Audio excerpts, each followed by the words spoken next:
Begini Bapak Ibu, yang dimaksud pendampingan guru dengan apa Pak? Hati. Hati itu kan ya pendampingannya yang humanis gitu ya, yang memanusiakan sesama gitu ya, itu hati itu. Nah di situ di atas lingkaran itu ada tulisan pengawas, itu bisa juga nanti diganti dengan kepala sekolah, bisa juga diganti dengan sesama guru gitu ya. Nah yang saya sampaikan begini Pak. Jadi kalau sekolah ini makin lama makin besar ya insya Allah ya, Amin. jumlah gurunya juga akan semakin banyak. Tentu saja kegiatan supervisi itu menjadi semakin sulit dilakukan. Pengawasnya habis, sudah tidak, kan susah. Nah, oleh karena itu dari pihak sekolah juga harus berupaya bagaimana kegiatan supervisi itu bisa berjalan dengan baik ya. Nah, oleh karena itu saya menawarkan konsep yaitu pendampingan guru dengan hati. Nah, hati itu yang pertama adalah yang penting itu pendekatannya itu humanis ya, dengan hati, dengan memanusiakan gitu. Nah, kemudian Bapak Ibu, hati itu akronim.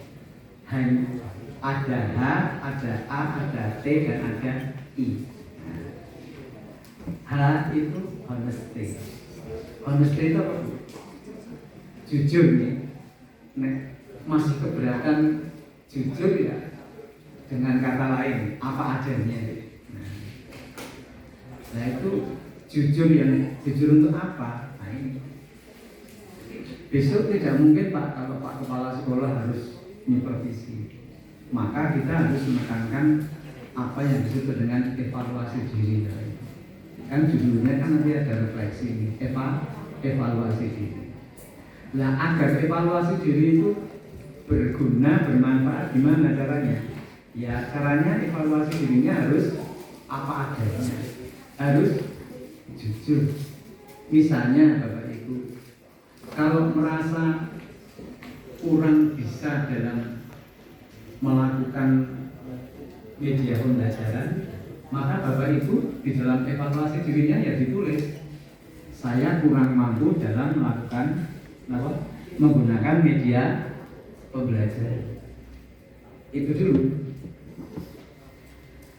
Nah, kalau teman-teman itu sudah melakukan evaluasi secara apa adanya, secara jujur, itu nanti mudah-mudahan Pak Kepala Sekolah dan sesama teman itu memberikan berikutnya, yaitu apresiasi.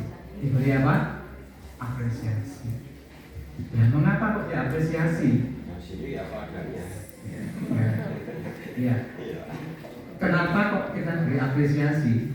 Karena kalau ada seorang guru itu yang sudah mau melakukan evaluasi diri secara jujur, itu akan membantu pada proses berikutnya, yaitu proses treatmentnya. Karena kalau hasil evaluasi dirinya itu memang mencerminkan kebutuhan si orang yang melakukan fase itu, sehingga treatmentnya mengena.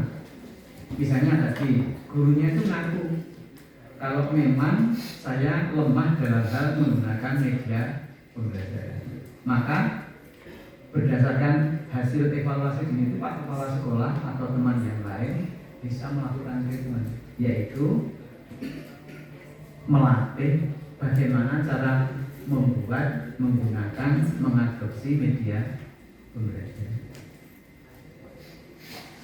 Jadi kita harus mulai dari situ dulu. Karena kalau evaluasi dirinya itu tidak jujur, maka treatmentnya juga akan salah. Itu yang penting itu dulu.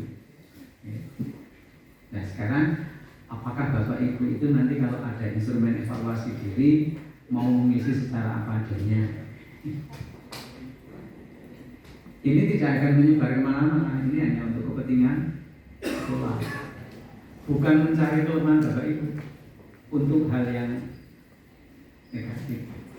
ini mencari kelemahan, kekuatan Bapak Ibu untuk hal-hal yang positif, untuk kepentingan pembinaan, untuk kepentingan promosi begitu. Nah, kalau Bapak Ibu sudah melakukan evaluasi diri, kemudian Bapak Ibu sudah ditreatment dan berhasil, maka Bapak Ibu dimohon kesediaannya untuk yang terakhir, yaitu melakukan induction atau berbagi. Dan Bapak Ibu itu kalau berbagi itu jangan khawatir, karena orang yang berbagi, saya yakin dia akan membuat persiapan, sehingga orang yang berbagi itu tidak akan kurang, Pak. Orang yang berbagi itu akan semakin kuat, karena sebelum berbagi mesti yang bersangkutan melakukan persiapan.